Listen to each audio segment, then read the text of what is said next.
একটি মানুষ একটা অ্যাপার্টমেন্ট কিনলে তাকে এনবিআর প্রশ্ন করবে না, টাকার উৎস করতে প্রশ্ন করবে না। আপনার 1 কোটি টাকা আছে কিন্তু আপনি কিনবেন না। 3টা মৌলিক অধিকারের মধ্যে অনেক ছাড় দিতে হবে। রেজিস্ট্রেশন কস্ট আপনি দেখেন পাকিস্তান, ইন্ডিয়া, শ্রীলঙ্কা, সিঙ্গাপুর আশেপাশে যত দেশ দেবেন অনেক কম, আমাদের রেজিস্ট্রেশন কস্ট হাই। আমরা সবসময় একটা দাবি করে আসছি, আমি এখানেও বলি, আমি যতগুলো টকশো করি সব জায়গায় বলি যে অন্তত একটি মানুষ একটা অ্যাপার্টমেন্ট কিনলে তাকে এনবিআর প্রশ্ন করবে না, টাকার উৎস করতে প্রশ্ন করবে না। যখন দ্বিতীয়টা সে পারচেস করতে যাবে তখন তার বিভিন্ন প্রশ্ন আসতে পারে। সেটা এখন আপনার 1 কোটি টাকা আছে কিন্তু আপনি কিনবেন না। 1 কোটি টাকা কীভাবে আছে? আপনার বাবা সৎভাবে ব্যবসা করে আপনি 1 কোটি টাকা দিয়ে গেল। এই 1 কোটি টাকা কিন্তু আপনার বাবার ফাইলে নাই, আপনার ফাইলেও নাই। যে অপ্রদর্শিত মানে নট ব্ল্যাক মানি বলবো না, অপ্রদর্শিত। এই টাকা দিয়ে আপনি কিন্তু অ্যাপার্টমেন্ট কিনতে পারবেন না। কিনলে আপনার ভয় থাকে যে আমাকে এনবিআর ধরতে পারে, যে টাকার উৎস কি 25% আমি দিতে হবে জমা, সেটা আপনি কেন দিবেন? যে আমি হয়তো আমার বাবা কষ্ট করে দিচ্ছে বা আমি কষ্ট করে এটা ইনকাম করছি, আপনি যেহেতু আপনার ফাইলে নেই সেহেতু আপনি এই ব্যবস্থা করতে হবে। এই জন্য অনেকগুলো একটা মানুষের একদম বেসিক নিড। আমরা বলি তো অন্ন, বস্ত্র, বাসস্থান, 3টা মৌলিক অধিকারের মধ্যে অনেক ছাড় দিতে হবে।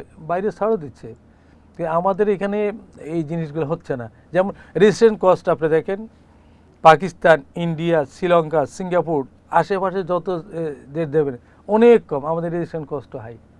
এবং এখনও আমাদেরই কোম্পানি বা বিভিন্ন কোম্পানির সাথে অনেকে অ্যাপার্টমেন্ট কেনার পরে দেখা যায় 20 বছর 30 বছর পরে আছে একটা রেজিস্ট্রি করে নিচ্ছে না। তো রেজিস্ট্রি করতে কবাই রেজিস্ট্রি করতে অনেক টাকা থাকতেছি বাস এই। তো সেই কিন্তু এটা তো খুব রিস্কি।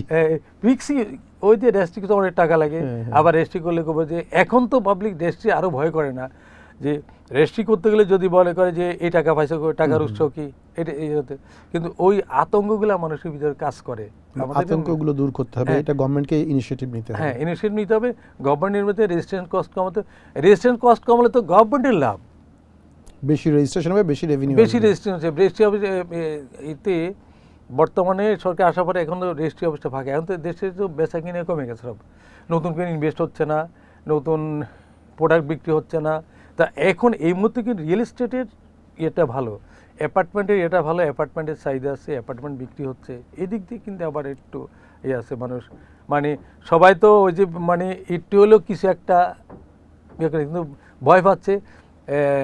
1 কোটি টাকা আমার কাছে আছে কিন্তু আমি 1 কোটি অ্যাপার্টমেন্ট কিনবো না, আমি 50 লাখ টাকা দেবো আর 50 লাখ টাকা আমি লোন নেব, লোনের পিছিয়ে ঘুরে লোন নিয়ে অ্যাপার্টমেন্ট কিনছে।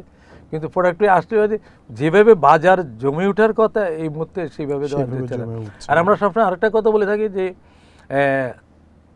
ঢাকা শহরকে আপনি যানজটের পরিবেশ ঠিক করতে হবে। যেমন ঢাকায় প্রতিদিন 100 মানুষ যদি ঢাকা শহরে ঢুকে, আপনার 75 জন ফিরে যায় আর 25 জন ঢাকা থেকে যায়, স্থায়ীভাবে থেকে যায়।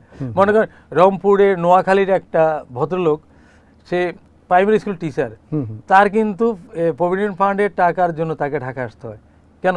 সে ওই যে জেলা শহরে যদি জেলা হেড করে যদি এই ব্যবস্থা থাকে তাহলে ঢাকা আসতে হতো না। তো ওই লোকটা ঢাকা এসে কই থাকবে? কোনো একটা থাকার ব্যবস্থা তাকে করতে হয়।